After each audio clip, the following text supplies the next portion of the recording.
Время новостей на канале Абаза. В студии Марина Будба. Здравствуйте. Сегодня в выпуске.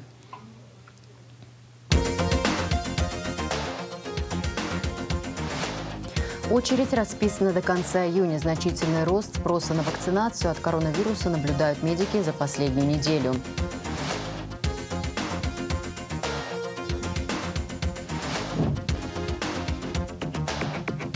Завтра наступает уже сегодня. В Сухуми завершился арт-фестиваль под таким названием.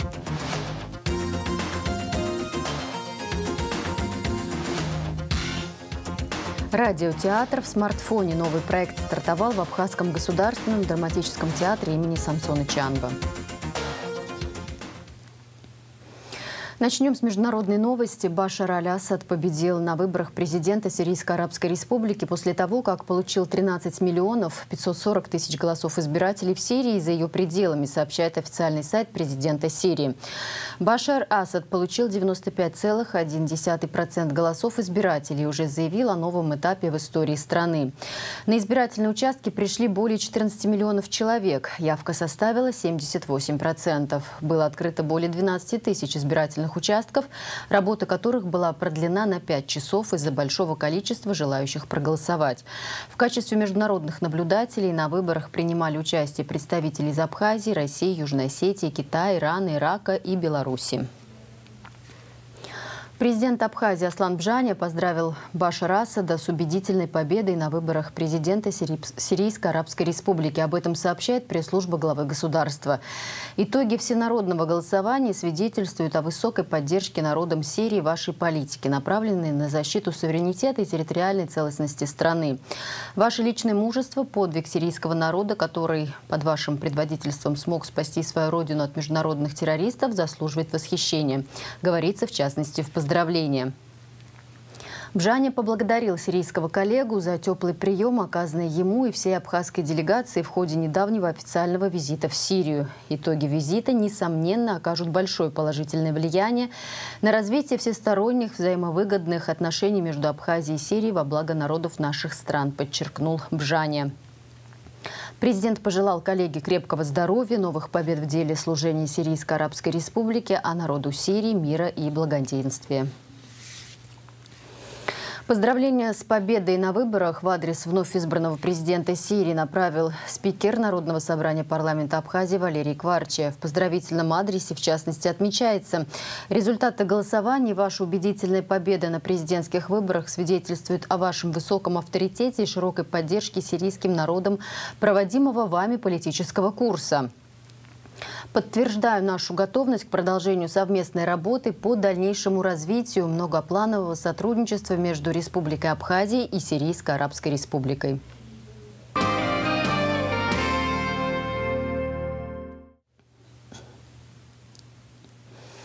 Премьер-министр Республики Абхазия Александр Анкваб провел совещание с министром по чрезвычайным ситуациям Львом Квицине, который рассказал о результатах рабочего визита в Ярославскую область, где встретился с заместителем председателя правительства Ярославской области Анатолием Гулиным.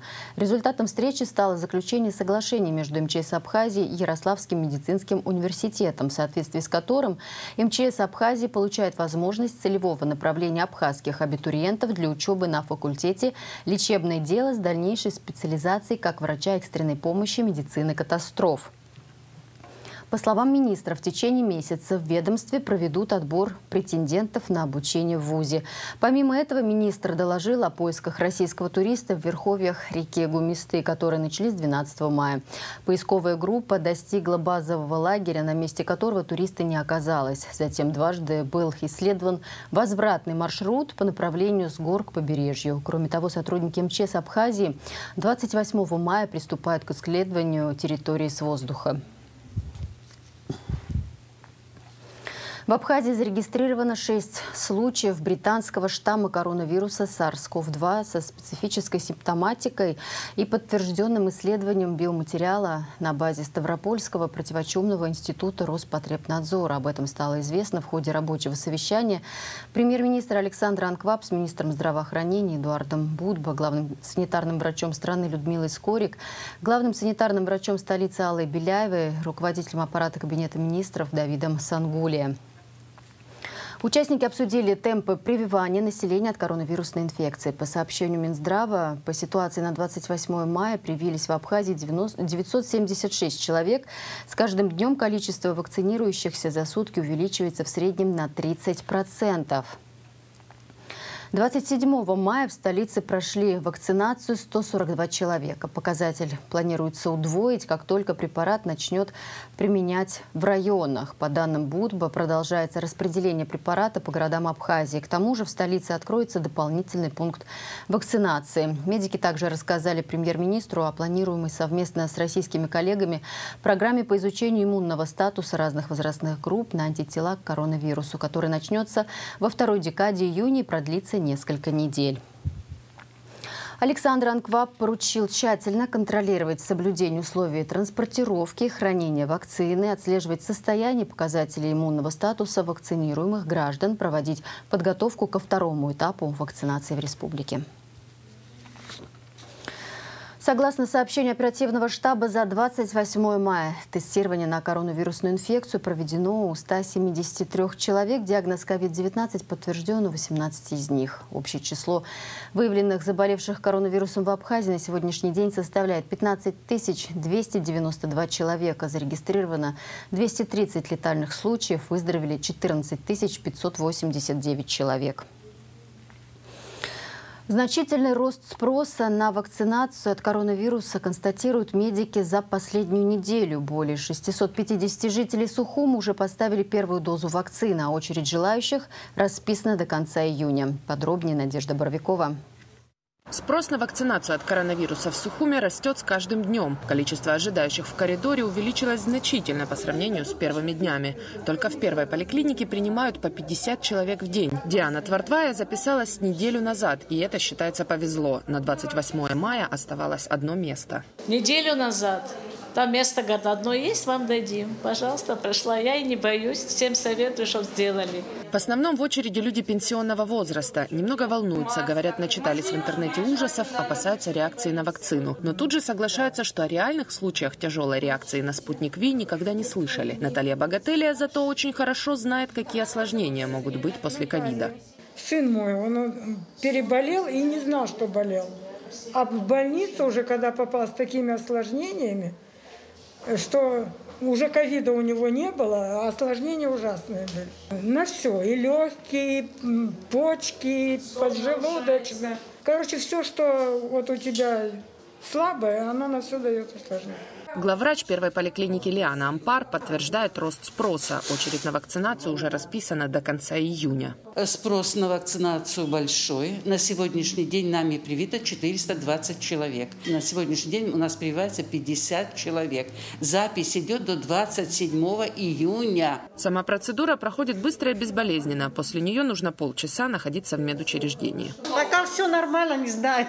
Пусть вакцинируются, не боятся. Заведующая управлением здравоохранения Ирма Воуба рассказала, как будет организован процесс вакцинации, когда добавится поток граждан, которым необходима вторая доза прививки. Есть еще второй компонент. Это у нас будет проводиться на 21 день. И мы составляем уже график. График будет составлен в таком порядке. Первый компонент у нас проводится с утра с 9 утра до 12, а второй компонент будут они проводить уже после 12, насколько я понимаю, потому что поликлиника просто не осиливает такой поток людей. Пока что вакцинация для граждан в Сухуме организована только в 2 медучреждениях – первой и третьей поликлиниках. Но с учетом роста спроса, возможно, в ближайшее время в столице откроются дополнительные пункты вакцинации. Всего по Сухуму прививку от коронавируса сделали уже более 650 человек. Надежда Боровикова, Торник Амичба, Абаза ТВ.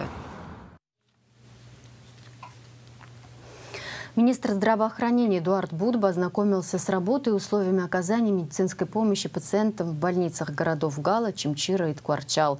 Так, в Очимчирской ЦРБ Эдуард Будба осмотрел все отделения и кабинеты. Не оставил без внимания кабинет вакцинации от COVID-19, проверил наличие противошокового набора и других необходимых медицинских средств для проведения прививок. Министр побывал также в красной зоне, где проходит лечение больные с коронавирусной инфекцией, пообщался с пациентами. Министр также посетил Ткварчалскую ЦРБ, осмотрел и новое здание больницы, построенное в рамках инвестиционной программы содействия социально-экономическому развитию Республики Абхазия, которое в ближайшее время будет введено в эксплуатацию. Пообщался с инженерами и строителями. В планах министра здравоохранения посетить и другие лечебные учреждения.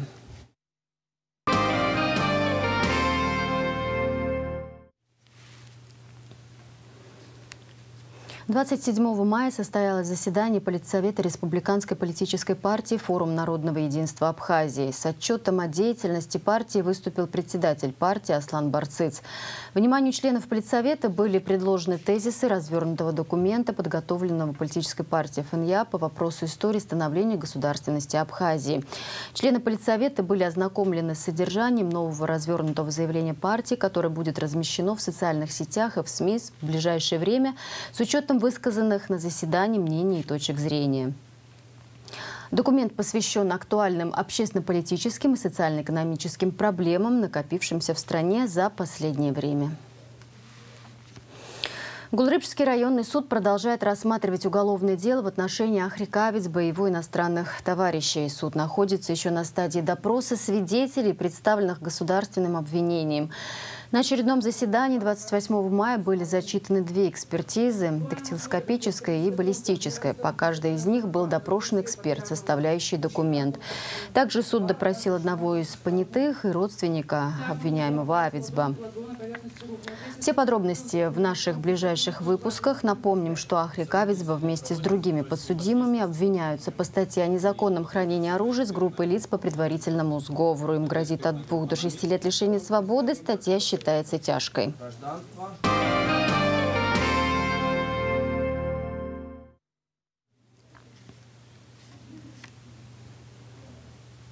Школьный учебный год в Абхазии завершится 25 июня. Об этом Абснепресс сообщила исполняющая обязанности начальника отдела общего и профессионального образования Министерства просвещения и языковой политики Астанда Челоко.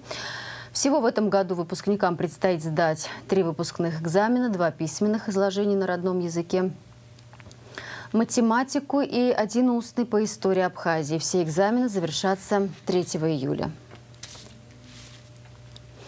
Завтра наступает уже сегодня. В Сухуми завершился арт-фестиваль под таким названием. Неделю художник из России Макс Гашко-Даньков расписывал стену Сухумского морского порта, а в это время проходили показы фильмов и дискуссии на тему экологии, доступной городской среде и искусстве. Завершился фестиваль торжеством на площади Сергея Багапш. Подробности в репортаже Марианны Котовой. Фестиваль завтра наступает уже сегодня, организован командой Colors of Nation. По словам Лауры Тарнава, основная цель мероприятия – разговор с миром языком искусства, который понятен любому человеку, независимо от культуры и местоположения на географической карте. Мы вне политики и вне религии, и мы хотим доказать миру, что искусство – это тот инструмент, которым можно решать и поднимать очень многие вопросы. И искусство – это тот язык, который понимают все. Люди, говорящие на разных языках, люди даже далекие от каких-то творческих профессий, но при этом это эмоция, которая передается художниками, фотографами, скульпторами, там, не знаю, кинематографом и так далее. И эти эмоции может считать любой человек, и это для нас самое важное. Проект «Завтра наступает» уже сегодня рассчитан на долгое время, говорит Лаура Тарнава. Он предполагает, что эту инициативу подхватят местные художники и будут развивать городские пространства совместно с властями города, которые принимали непосредственное участие в организации фестиваля. Вообще это такой долгоиграющий проект, потому что мы считаем, что это только начало, и мы хотим его продолжать.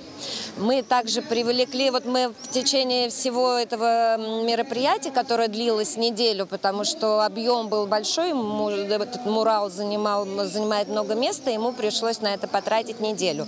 Мы каждый день проводили какие-то еще параллельные мероприятия. Мы затрагивали вопрос экологии, мы затрагивали вопрос инклюзивности, мы затрагивали вопрос свободы и обсора. То есть у нас очень были интересные обсуждения, и что больше всего мне понравилось, у нас очень открытая публика, которая хочет общаться. Чтобы создать творческий импульс, команда Colors of Nation пригласила российского художника Макса Гашко-Данькова.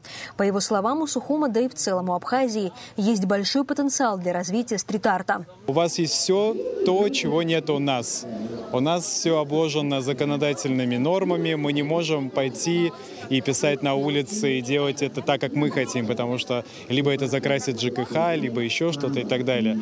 И нам нужно везде любой чих каким-то образом оправдывать. В Сухуми и в Абхазии, я считаю, для этого огромное количество мест, которые можно превратить в очень крутые арт-кластеры. Пригласить художников местных, международных. Я думаю, что с удовольствием люди сюда приедут. Огромное количество плюсов. Климат, люди, место. Все. И сделать это реальной точкой притяжения для людей, которым в сердце отзывается искусство. Почему нет? Макс расписал верхнюю часть морского порта в стиле органический рисунок. Он не готовил эскиз. По словам художника, поверхность руководит творческим процессом. И никогда не знаешь, что получится в итоге. Я приезжаю на объект, чувствую поверхность, там, фактуру, структуру и так далее. И само здание здесь мне помогало изобразить то, что вы сейчас видите как финал. В течение 7 дней я это делал. Спонсорскую поддержку команде Colors of Nation и их проектам уже много лет оказывает компания «Аквафон». Фестиваль «Завтра наступает уже сегодня» также не стал исключением. Colors of Nation для нас не только партнеры, они являются нашими большими друзьями, и мы им очень благодарны, нам с ними очень комфортно работать, и мы уверены, что и в дальнейшем мы сможем реализовать различные интересные проекты. Также у нас есть уверенность в том, что этот арт-объект, который был создан в рамках этого проекта, полюбится нашему городу и впишется органично в нашу столицу. Сухумская молодежь с большой надеждой встретила проект «Завтра наступает уже сегодня», так как видит в нем перспективу развития городской среды, а значит и прогресс в молодежной культуре. Они влекут за собой цепную реакцию благостную, которая будет только на пользу нашему городу. Потому что наш город крайне необходимо просто украшать. Мы украшаем его зелеными насаждениями, неоновыми вывесками, рекламами и так далее. Но это совсем не то. Это не то, что нужно, а нужно искусство. Вот. Завершился фестиваль «Завтра наступает уже сегодня» кукольным представлением, которое подготовили дети с ограниченными возможностями. Каждый житель и гость Сухума мог поучаствовать в росписи баннера фестиваля и новых лавочек от Colors of Nation. Так люди приложили свою руку, талант и вдохновение в создании атмосферы свободного творчества в самом центре столицы Абхазии. Марьяна Потова, Турник Амичба, Абаза ТВ. Союз журналистов Республики Абхазия при содействии фотоагентства «Абхазпресс АРТФ» готовит памятную фотовыставку, посвященную юбилейным датам журналистов, работавших в разные годы в газете «Апсны Капш». Это Борис Тужба, Руфет Будба, Владимир Чуас, Сарион Таркил, Георгий Нараско, Рамис Барциц, Давид Киут, Виктор Кокоскир. Открытие фотовыставки состоится 31 мая в 13:00 в Сухуме в Центральном выставочном зале Союза художников Абхазии. Фотовыставка продлится до 4 июня. Для студентов отделения журналистики АГУ в 11 часов 1 июня состоятся встречи и лекции о творчестве журналистов, работавших в национальной газете. Российская правительственная комиссия по делам соотечественников за рубежом наградила грамотами и благодарственными письмами за 2020 год представителей из Абхазии, сообщает Министерство иностранных дел России. Грамотой награждена председатель правления общественного объединения «Русская община» Ткварчалского района Валентина Давыдова. Благодарственным письмом награждены председатель общественного объединения «Русская община Абхазии» Роман Рязанцев и директор культурного фонда «Справедливость, благополучие, развитие», председатель Координационного союза организаций русских соотечественников Олег Юрченко. Государственный русский театр драмы имени Фазили Искандера 30 мая покажет спектакль «Электро» в Театре юных зрителей имени Брянцева в Санкт-Петербурге в рамках 22-го международного театрального фестиваля «Радуга». Постановщик спектакля – российский режиссер, номинант Национальной театральной премии «Золотая маска» Артем Устинов, художник-постановщик и художник по костюмам Юлиана Лайкова, художник по свету Евгений Лисицын. Радиотеатр в смартфоне. Новый проект стартовал в Абхазском государственном драматическом театре имени Самсона Чанба. Главная цель проекта радиотеатра – популяризация и поддержка развития абхазского языка. Он реализуется при поддержке совместной программы ЕС и ПРООН. О чем именно идет речь, расскажет Анастасия Никонова. Апсо театр-актер Гудиса Тодуа. Сасан бөкула ауаға, аутатшырыз гоманас, сылымызки сағақап. Теперь мировая литература и поэзия, а также стихи абхазских поэтов на родном языке доступны на различных платформах и приложении Google Подкасты. Речь идет о новом проекте Абхазского драматического театра под названием «Радиотеатр». Мы существуем на разных платформах. Вы можете зайти в Инстаграме, посмотреть там в шапке профиля. У нас есть ссылка на приложение подкасты. У нас есть Apple подкасты, Google подкасты. То есть не обязательно это приложение встроено в телефонах. Если вы не удалили, то оно там есть. И вы можете просто найти там Абхазский радиотеатр, и у нас там страничка наша. Вы можете скачивать, слушать. Это бесплатно. Для нас самое главное в этом проекте, чтобы этот проект был доступен для каждого. За это не нужно платить. Это можно спокойно скачать в любом месте, в любое время. Поэтому мы хотели бы, чтобы он был доступен для всех. Проект зародился в марте 2020-го в разгар пандемии COVID-19. Когда театры были закрыты, рассказала автор идеи Лана Басария. Ее идею руководство Абхаздрама поддержало. И вот творческая команда приступила к реализации проекта. Мы решили создать такой проект «Радиотеатр», где мы бы записывали сказки, поэзию на абхазском языке, историю абхазского театра. Актеры абхазского театра, выпускники театральной детской студии совсем недавно нам прочли сказку «Чиполлино» на абхазском. Мне кажется, мы это делаем такой в игровой, интересной форме, с музыкальным сопровождением, чтобы не нудно было слушать это.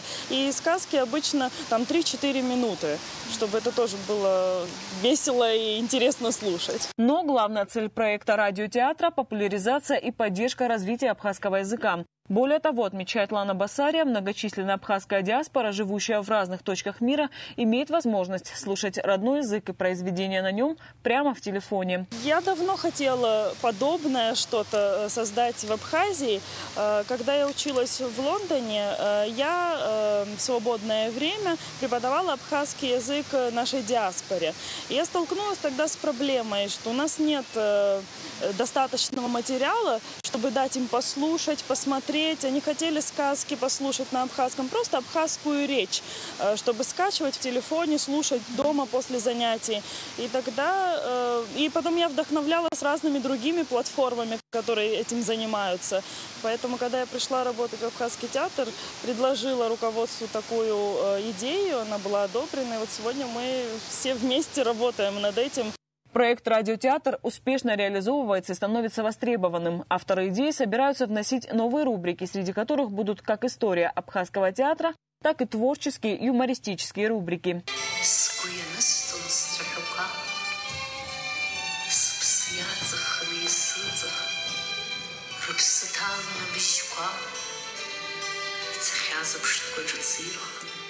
Анастасия Ниганова, Товник Амичба, Абаза ТВ. Абхазский поэт, прозаик, публицист, член Союза писателей Абхазии, лауреат Государственной премии имени Дмитрия Гуля Анатолий Лагула, герой следующей передачи Амта Ялнахыз на Абаза ТВ. Смотрите проект в нашем воскресном вечернем эфире. 1 июня в Сухуми состоятся мероприятия, посвященные Международному дню защиты детей. План мероприятия опубликован на сайте администрации города Сухум.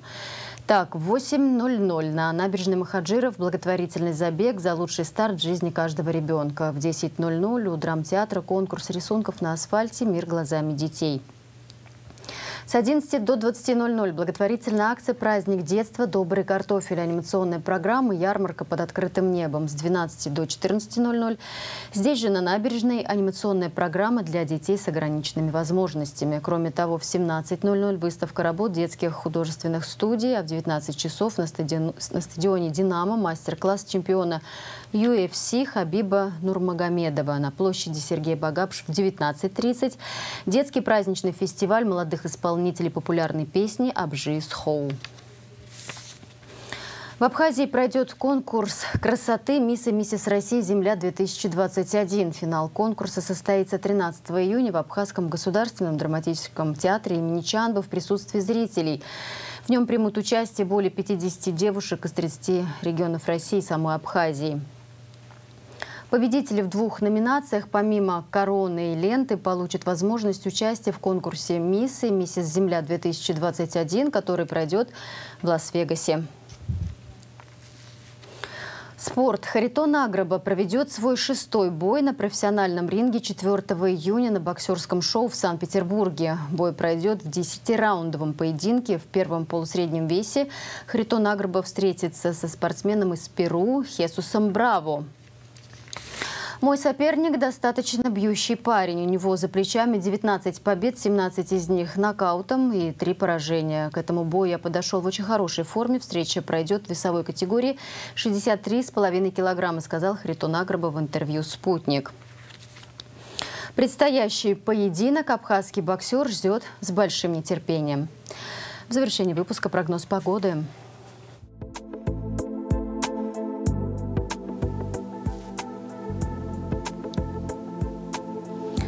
Выходные дни 29 и 30 мая в Абхазии облачно с прояснениями погода. В субботу ночью и днем преимущественно без осадков. С вечера и до второй половины дня воскресенья территория окажется в зоне влияния контрастных атмосферных фронтов как с юга, так и с северо-запада. Ожидается временами умеренный дождь, переходящий в ливневый дождь с грозой. Местами возможен град.